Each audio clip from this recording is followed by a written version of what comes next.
2013-14 में जब पिछली सरकार का आखिरी बजट आया था 16 लाख करोड़ रुपए का था।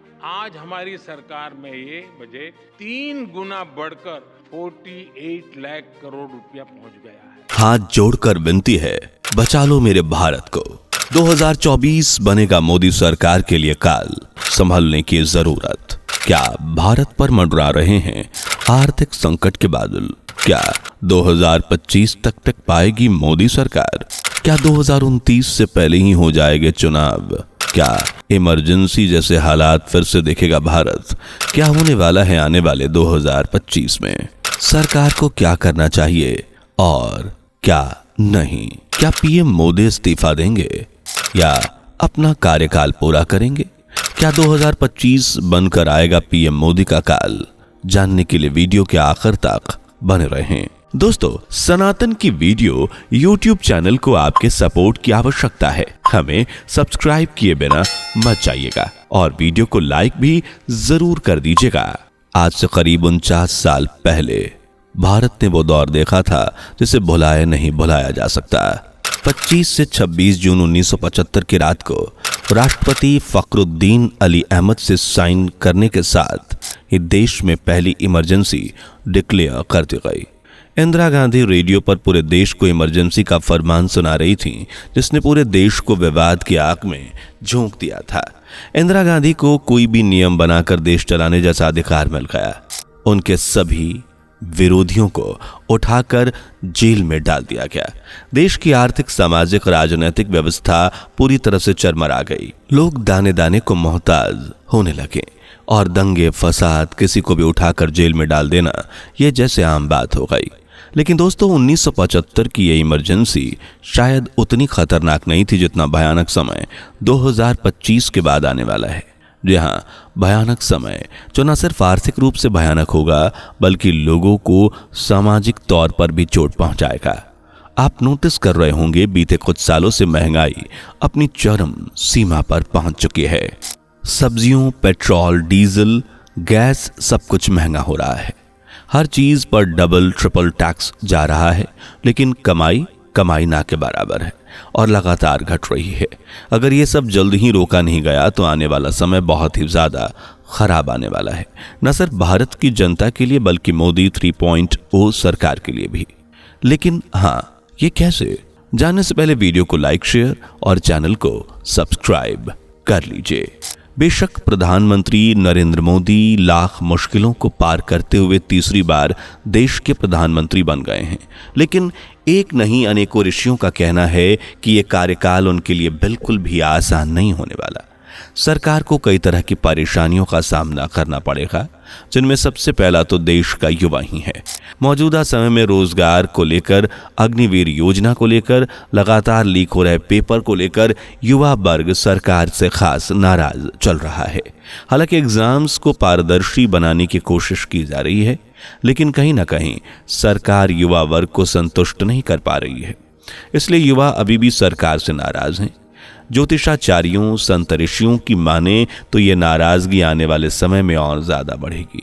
और सिर्फ युवा वर्ग में ही नहीं बल्कि व्यापारिक वर्ग में भी सरकार के खिलाफ नाराजगी देखने को मिलेगी। हाल ही में आया बजट तो आपने देखा ही होगा, जहां युवाओं को कुछ राहत, स्किल्स, ट्रेनिंग प्रोग्राम, स्कीम्स के जरिए देने की कोशिश की गई है, लेकिन व्यापारिक वर्ग के लिए कुछ खास नहीं सोचा गया।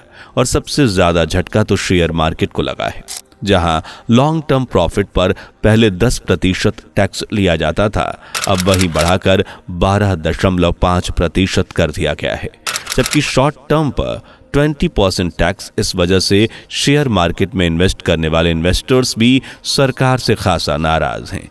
सरकार से सवाल किए जा रहे हैं कि जब मार्केट में लॉस होता है तो सरकार कुछ क्यों नहीं कहती, लेकिन थोड़ा सा भी प्रॉफिट हो तो अपना हिस्सा मांगती है।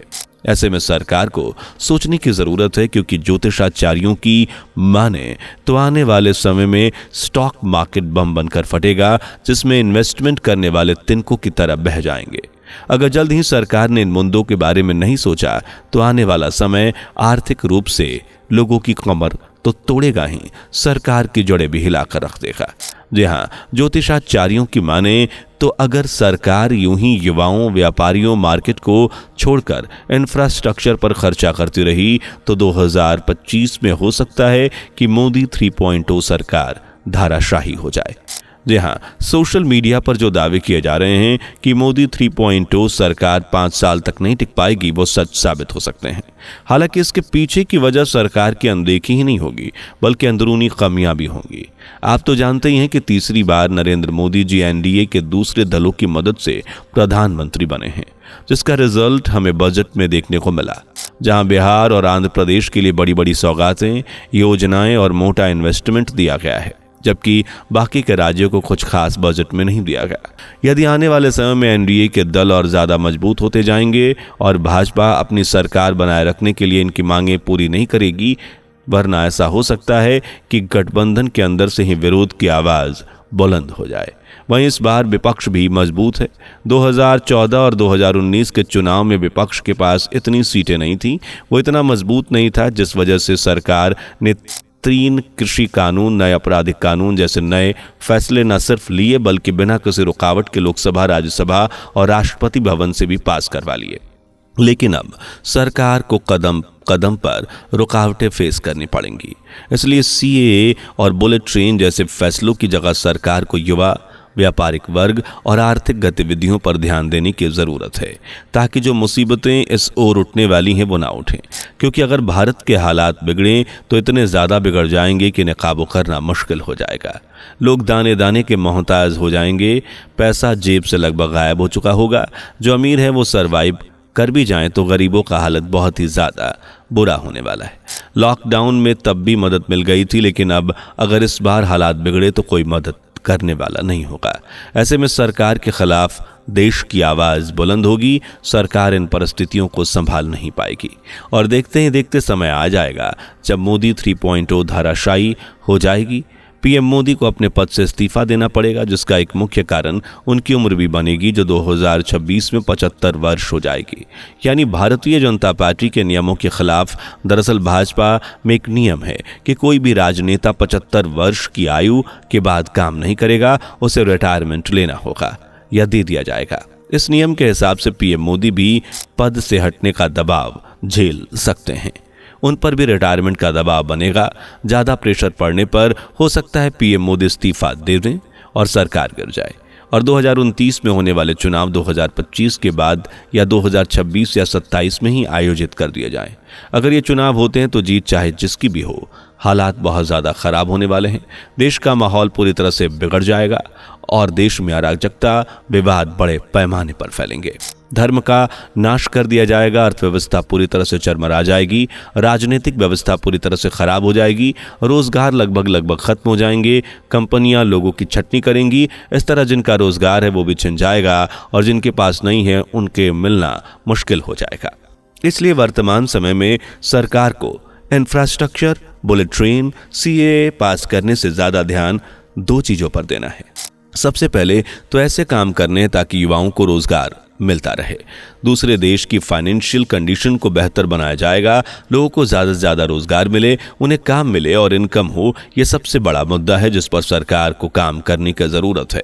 इसके बाद देश की फाइनेंशियल कंडीशन को भी संभालने की ज़रूरत है, क्योंकि अगर इसी तरह से लोगों पर टैक्स लगाया जाता रहा तो वो दिन दूर नहीं जब लोगों के सब्र का बांध टूट जाएगा और यह गुस्सा किसी सैलाब की तरह पूरे देश में फूट कर सामने आएगा, जिसे संभालना तो सरकार के बस में होगा नहीं, ना ही खुद लोगों के। ऐसा नहीं है कि 2024 के बाद आर्थिक मुसीबत की बातें मौजूद ज्योतिषाचार्य ऋषि मुनि ही कर रहे हैं, बल्कि बुल्गारिया की महासंत बाबा वेंगा ने भी हजारों साल पहले कह दिया कि 2024 में या इसके आसपास दुनिया गंभीर आर्थिक संकट का सामना कर सकती है। बता दें कि बाबा वेंगा बचपन से ही देख नहीं सकती थी, लेकिन उनके पास जो दिव्य शक्ति थी, जिसके बल पर उन्होंने आने वाले कल को न सिर्फ देखा बल्कि कई भविष्यवाणियां भी की, जिनमें से ज्यादातर आज सच साबित हो चुकी हैं, जैसे इंदिरा गांधी की मौत। आर्थिक मंदी 2024 के लिए बाबा वेंगा ने चेतावनी दी थी। आतंकी हमले होंगे और रूस के मॉस्को सहित भारत और अन्य देशों में ऐसा हो भी रहा है। भारत में जम्मू कश्मीर इस साल जैसे आतंकियों का अड्डा बन गया है। वैसे दोस्तों, इस मामले में आपको क्या लगता है? क्या 2025 वाकई में खतरनाक है? कमेंट करके जरूर बताएं।